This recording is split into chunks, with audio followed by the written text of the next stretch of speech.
Hello friends, Chanakya अकादमी में आप सभी को नमस्कार। आज हम बायोलॉजी का नेक्स्ट क्लास लेने जा रहे हैं। इसमें आप पढ़ रहे थे मानव शरीर के आवश्यक पोषक तत्व। तो मानव शरीर के आवश्यक पोषक तत्वों में हम डिवाइड किए हुए थे अकार्बनिक और कार्बनिक। तो कार्बनिक पोषक तत्वों में हमने पढ़ा हुआ है।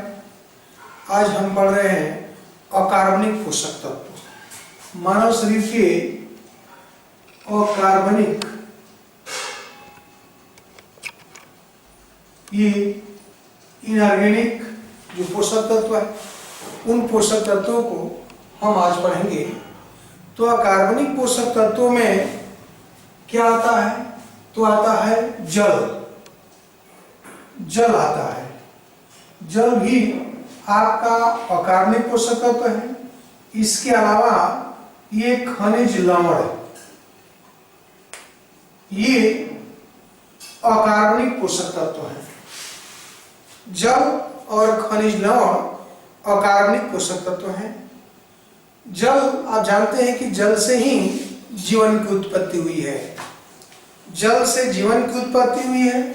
और भौगोलिक दृष्टिकोण से आप भी जानते हैं कि 71% लगभग 71% ये पृथ्वी पर जल है।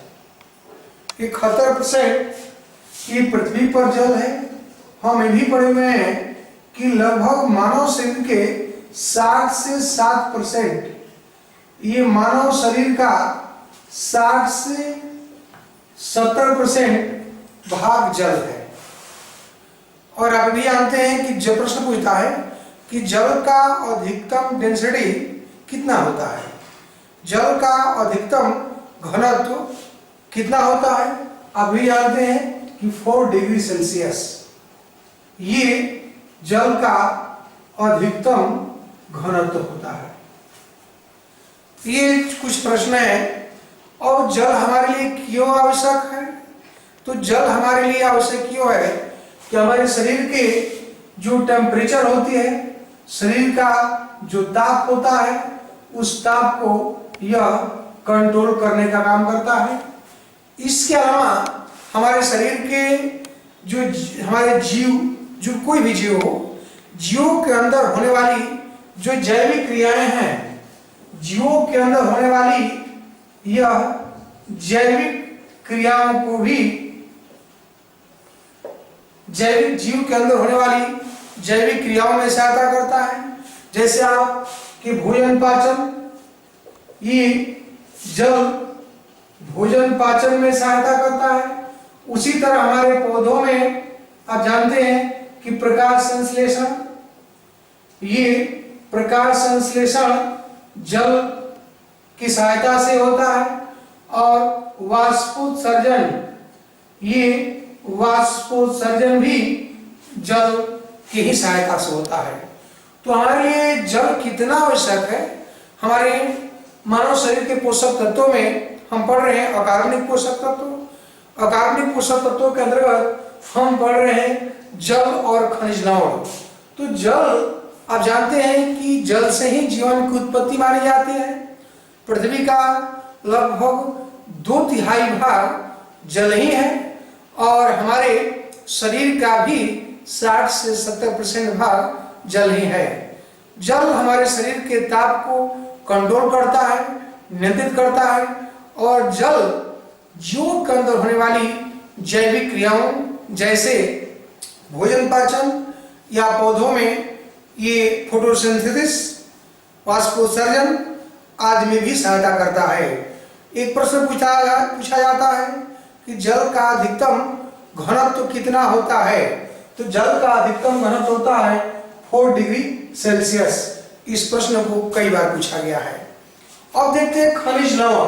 ध्यान रखेंगे कि मानव के पोषक तत्वों में ये खनिज लवण का बहुत महत्वपूर्ण योगदान है।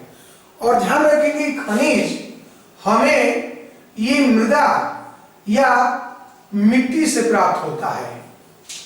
खनिज जो भी है हमें मिट्टी से प्राप्त होते हैं, क्योंकि विभिन्न खाद्य पदार्थों के माध्यम से यह हमारे शरीर में पहुंचते हैं।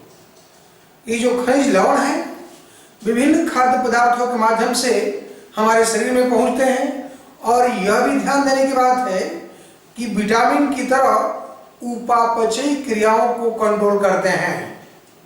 ये खनिज लवण विटामिन की तरह उपापचयी क्रियाओं को कंट्रोल करते हैं। और देखेंगे कुछ हम खनिज लवणों का उल्लेख करेंगे, कुछ खनिज लवणों का उल्लेख करेंगे।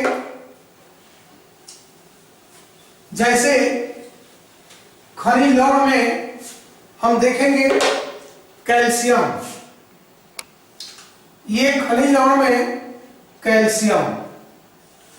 तो ध्यान रखेंगे कि मानव शरीर में सर्वाधिक कौन सा खनिज लवण पाया जाता है? तो सर्वाधिक कैल्शियम की मात्रा सर्वाधिक होती है। हमारे शरीर में खनिज लवणों में कैल्शियम की मात्रा सर्वाधिक होती है। इसका फंक्शन क्या होता है? तो यह हमारे दांतों और अस्थियों, दांतों व हमारी जो अस्थियां होती है, हड्डियां होती है, दांतों व अस्थियों, हड्डियों, बोन्स, दांतों व अस्थियों के निर्माण में सहायक होता है। और एक चीज और इसमें है क्वालिटी, यह हमारे रक्त का जो थक्का बनता है, उस रक्त के थक्का बनने में भी यह सहायता करता है। और इसी संबंधित देखेंगे कि आखिर कैल्शियम के लिए आवश्यक स्रोत क्या होता है? तो मांस, मछली, अंडा और दूध। मांस, मछली, अंडा और दूध कैल्शियम के आवश्यक स्रोत होते हैं। उसी तरह फास्फोरस, ये फास्फोरस भी हमारे शरीर के लिए आवश्यक खनिज लवण होता है। इसका भी कार्य, इसका भी फंक्शन वही होता है, यानी कि इसका कार्य होता है कि यह दांतों और अस्थियों के निर्माण में सहायक होता है। इसके अलावा इसका एक और फंक्शन होता है सेल। ये कोशिका विभाजन की क्रिया को भी उत्प्रेरित करता है।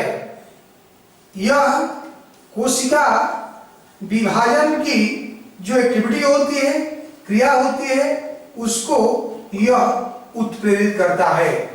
और इसके जो मुख्यतः स्रोत होते हैं वो है दूध, अंडा व पनीर। तो फास्फोरस के जो स्रोत है वो है दूध, अंडा व पनीर। उसी तरह सोडियम, उसी तरह हमारे खनिज लवण, ये सोडियम का भी महत्व है। ध्यान रखेंगे कि सोडियम यह ब्लड प्रेशर को बढ़ाता है। जो ब्लड प्रेशर, रक्तचाप होता है, ब्लड प्रेशर, ये हम कह सकते हैं कि ब्लड प्रेशर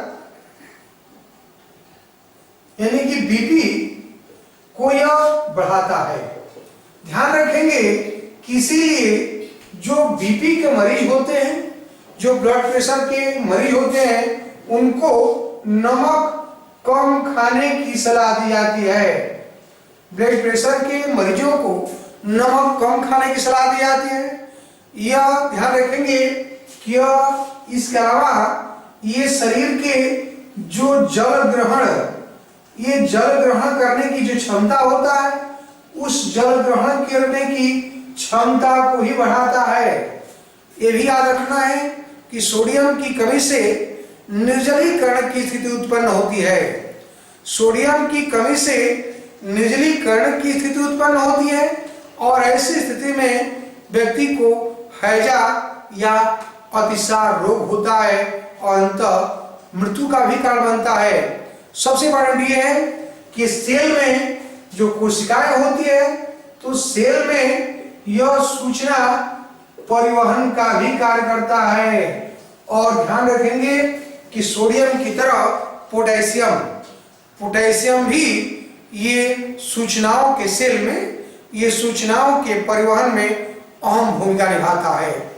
और इसके आवश्यक जो स्रोत होते हैं वो है नमक, शैवाल। ये नमक और शैवाल इसके प्रमुख स्रोत होते हैं। इसके अलावा ये समुद्री शैवाल होता है। इसके अलावा अंडा व हरी सब्जियां भी इसके प्रमुख स्रोत होते हैं। उसी तरह हम बढ़ेंगे, ये पोटेशियम एक आवश्यक खनिज लवण है। अभी आपने देखा है कि अभी ये सेल, ये कोशिकाओं में ये सोडियम की तरह ही पोटेशियम भी सूचनाओं का आदान प्रदान करता है। और यह भी ध्यान रखेंगे कि यह जो हमारे नर्वस सिस्टम होता है, जो तंत्र जो प्रणाली होती है, उस तंत्र प्रणाली को यह प्रभावित करता है, हमारे नर्वस सिस्टम को प्रभावित करता है। और ध्यान रखेंगे कि अभी रक्तचाप को बढ़ाता है, अर्थात हृदय धड़कन को कंट्रोल करता है। और इसके भी जो सब स्रोत होते हैं वही हैं जो पोटेशियम के हैं। कुछ मात्रा में पोटेशियम के स्रोत ही सोडियम के भी स्रोत होते हैं। इसके अलावा आयरन, Fe, आयरन, फिर चीज को बोलते हैं आयरन। ये आयरन मानव शरीर के लिए आवश्यक है। क्यों? कि सभी जानते होंगे कि यह आरबीसी और रुधिर में हीमोग्लोबिन,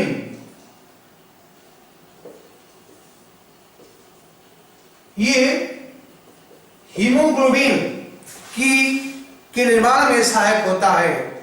आयरन मानव शरीर के जो आरबीसी होता है और रुधिर के जो हीमोग्लोबिन होता है, उस हीमोग्लोबिन के निर्माण में सहायक होता है। और यही आप पढ़े हुए हैं कि इसकी कमी से, आयरन की जो कमी है, उसकी कमी से रक्त अल्पता का रोग होता है। रक्त अल्पता यानी कि एनीमिया का रोग होता है। लेकिन इसकी अधिकता से भी एक रोग होता है। आयरन की अगर मानव शरीर में अधिक हो जाए तो भी रोग होता है, वो होता है साइड्रोसिस। ये साइड्रोसिस रोग होता है, जबकि उसकी कमी से एनीमिया होता है। मानव शरीर में आयरन की कमी से एनीमिया रोग होता है, जबकि आयरन की अधिकता से साइड्रोसिस रोग होता है। इसको बोलते हैं लौहमयता रोग, लौहमयता। और इस रोग की पहचान ध्यान रखेंगे कि पहली बार साउथ अफ्रीका, दक्षिण अफ्रीका में ये बंतु जनजातियां होती हैं। बंतु कई बार पूछा गया है, बंतु जनजातियां कहाँ पाई जाती है? तो दक्षिण अफ्रीका में पाई जाती है। बंतु जनजातियों में लौहमयता या साइड्रोसिस रोग देखने को मिला, इसलिए कि ये लोग एल्कोहल, शराब का प्रयोग ये लोहे के बर्तनों में करते हैं। तो पहली बार हमको साइड्रोसिस रोग जो मिला था वो दक्षिण अफ्रीका में बंतु जनजातियों मिला था। और सभी जानते होंगे कि आयरन का जो प्रमुख स्रोत होता है वो हरी सब्जियों में पालक। ये सब्जियों में ये पालक से हमें सर्वाधिक मात्रा में आयरन की आपूर्ति होती है। इसके अलावा कुछ फल होते हैं, उन फलों से भी हमें आयरन प्राप्त होता है। लास्ट वो है आयोडीन।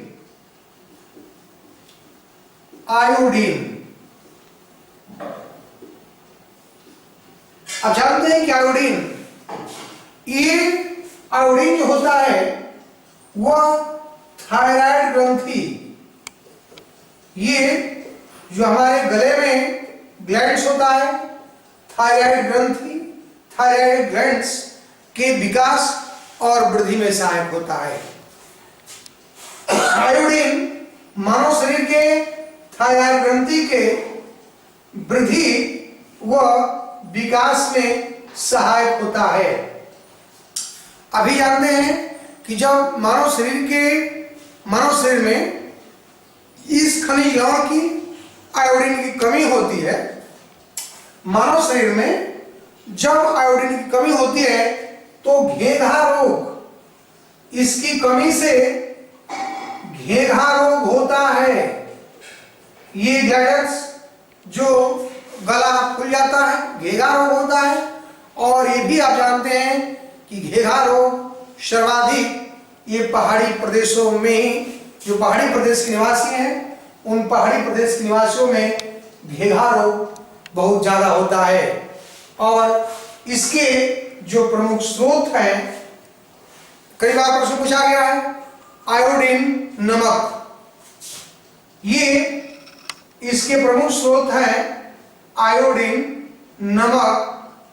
इसके अलावा ये समुद्री शैवाल भी होते हैं और ये सब्जियां भी होती हैं, इसके प्रमुख स्रोत हैं।